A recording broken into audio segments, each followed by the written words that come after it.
बोलिए सरस्वती मैया की।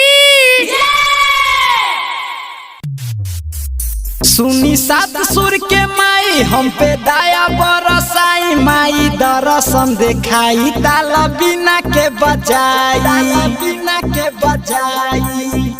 राउर बेटा पुकारे माँ मुझे प्यार दे, राउर बेटा पुकारे माँ मुझे प्यार दे। देखे दर्शन माँ मेरी झोली भरा दे, देखे दर्शन माँ मेरी झोली भर दे।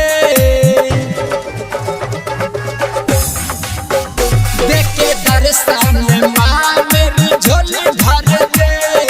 डीजे तारक माधोपुर। झोली भर दे। तू ही ज्ञान के हम दाता, सुनी सरस्वती माता तो से जुड़ल बाटे नाता। तू कहालू जग दाता, दुख जीवन के नैया माँ पार कर दे, दुख जीवन के नैया माँ पार कर दे। देखे दर्शन माँ मेरी झोली भर दे, देखे दर्शन माँ मेरी झोली भर दे।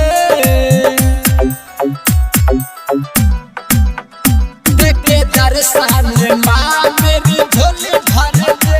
ऐनी तोहरे दुआरी हम बन के भिखारी, सेवका तारक जयनाथ बन के आइले पुजारी। माई अर्जुन प्रेमी राग भजन गावेले, राइटर पवन राकेश भजन लिखेले।